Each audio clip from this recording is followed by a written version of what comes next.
On Battleworld, a fragmented tapestry woven from the shattered remnants of countless realities, stood Victor Von Doom. Not merely stood, but reigned. He was God, the unchallenged architect of this stark, imposed order, his word law, his will absolute. From his crystalline throne, Doom surveyed his dominion, a vast landscape of borrowed pieces, each under his immutable control. The air itself seemed to hum with his power, a low, constant vibration that spoke of omnipotence. Yet, beneath the mantle of divine authority, one might sense a profound, almost chilling solitude. This was a perfect world, crafted by a mind that had always craved perfection. But perhaps perfection, once attained, leaves little room for growth, or even for true meaning. This meticulously constructed piece, however, was about to be shattered. A tremor, faint at first, then growing in an impossible way, rippled through the very fabric of Battleworld. It was an anomaly, a whisper of a past that Doom had meticulously erased. A life raft, not just any life raft, but one bearing the last vestiges of his own destroyed universe, Earth 616.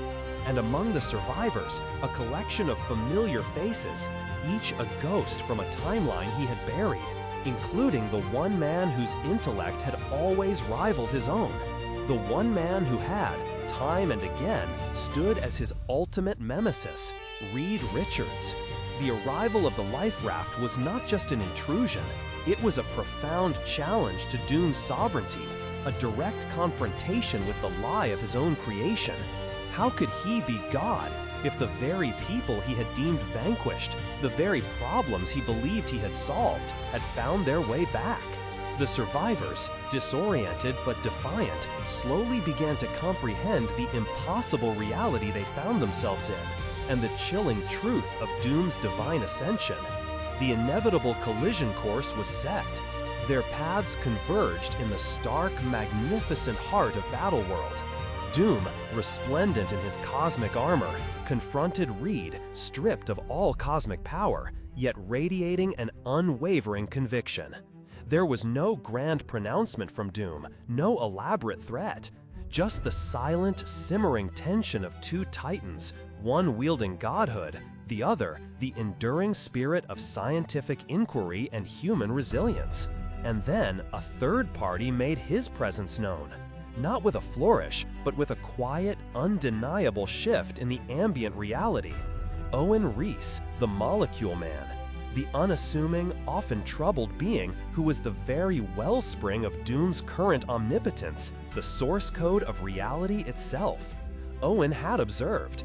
He had been the silent enabler of Doom's reign, but even a being of such profound power can grow weary of a single unending narrative. In a voice that resonated not through sound waves, but through the very particles of existence, Owen spoke. He declared that Doom and Reed would settle their conflict, not as a god against a mortal, but as equals. And with a casual gesture, almost an afterthought, he stripped Doom of his omnipotence. The power that had pulsed through Victor's veins, that had shaped universes with a thought, simply receded. The raw cosmic energy that had encased Doom's form vanished, leaving him in his familiar, scarred armor, formidable still, but no longer divine. The final battle was not a grand cosmic light show, but something far more personal and desperate.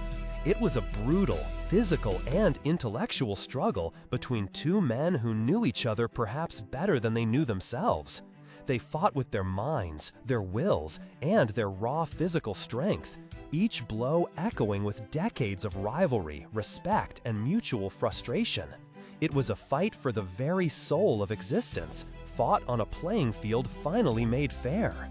They pushed each other to the brink of exhaustion, battered and bruised, their genius matched only by their stubborn refusal to yield.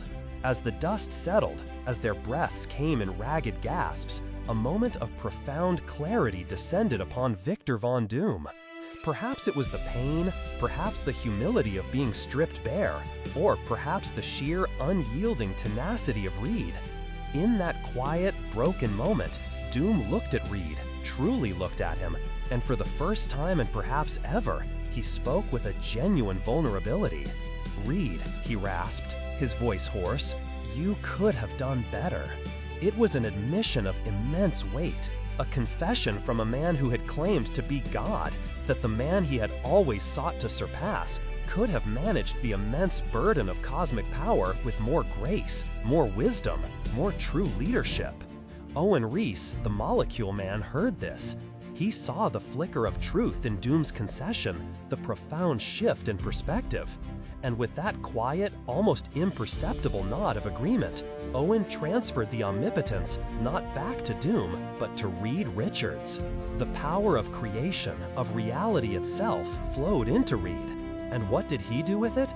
Reed Richards, ever the visionary, ever the compassionate scientist, did not seek to rule.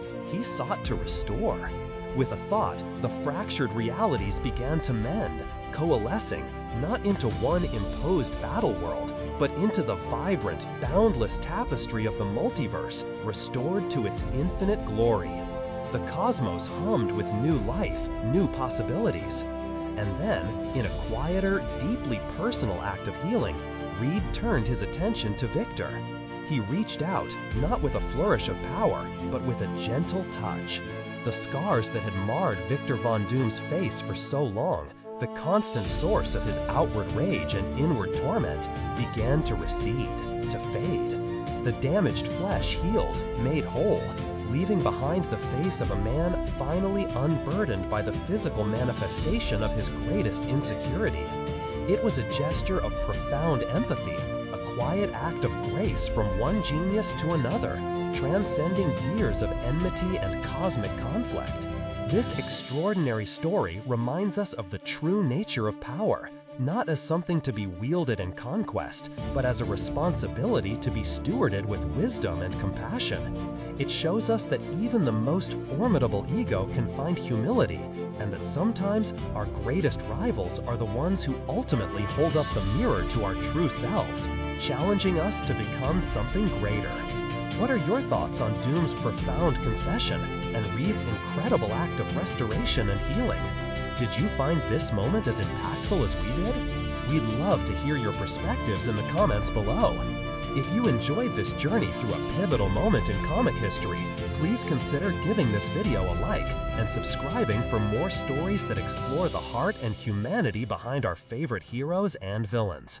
Until next time, keep exploring the vast, rich tapestry of stories that surround us.